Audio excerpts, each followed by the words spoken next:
Questions et commentaires.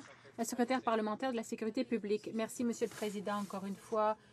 De la fausse information qui est transmise aux Canadiens de la part du NPD, que ce soit intentionnel ou que ce soit parce qu'ils ne comprennent tout simplement pas. Je ne sais pas, on en débat toujours. Mais même en comité, le premier amendement proposé par le NPD, les représentants ont dû le corriger, ont dû lui indiquer qu'il se trompait.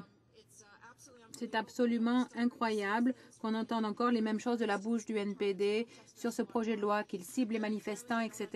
Il est clair qu'ils ne comprennent pas le projet de loi. Aussi, j'aimerais indiquer qu'avec la loi sur le partage de l'information, le commissaire à la vie privée, donc c'est sa responsabilité, peut examiner n'importe quelle de ces agences pour ce qui est de la loi du partage des renseignements et le vérificateur général aussi. Et tout un processus serait mis sur pied donc pour répondre à ces questions. Mais j'ai une question pour la députée. J'ai entendu pendant le débat le NPD nous dire que maintenant le SCRS pour obtenir un mandat et que ça se fera en secret, en privé, qu'il n'y aura pas de surveillance. Eh bien, les forces de l'ordre, quand elles obtiennent des mandats, ce n'est pas en public. Il n'y a pas de représentant de la personne contre laquelle on veut un mandat. Imaginez un instant qu'un agent de police qui demande un mandat pour mettre quelqu'un sur table d'écoute doit obtenir la permission de la personne avant.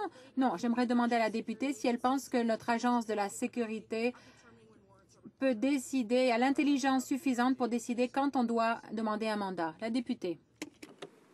Merci, Monsieur le Président. J'ai écouté avec attention le préambule de la question de ma collègue, mais je peux vous dire que ce qu'on dit, c'est la propre réalité. Et lorsqu'il y a 45 témoins, et parmi ces témoins, c'est des ex-premiers ministres qui parlent de ce projet de loi, donc on ne raconte pas des bobards comme elle le prétend. Quant à l'agence CRS, laissez-moi vous dire, Monsieur le Président, que dans le passé, la SCRS a trompé son organisme de contrôle.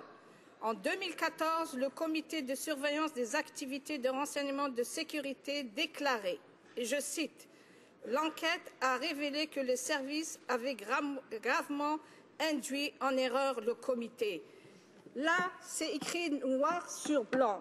Je ne suis pas en train de fabuler, mais c'est des choses qui arrivent. Et c'est pour ça qu'on demande qu'il y ait des balises, des garde-fous pour au moins protéger la collecte de ces renseignements et de voir qu'est-ce que cette agence fait. Il faut toujours encadrer un organisme et avoir un suivi.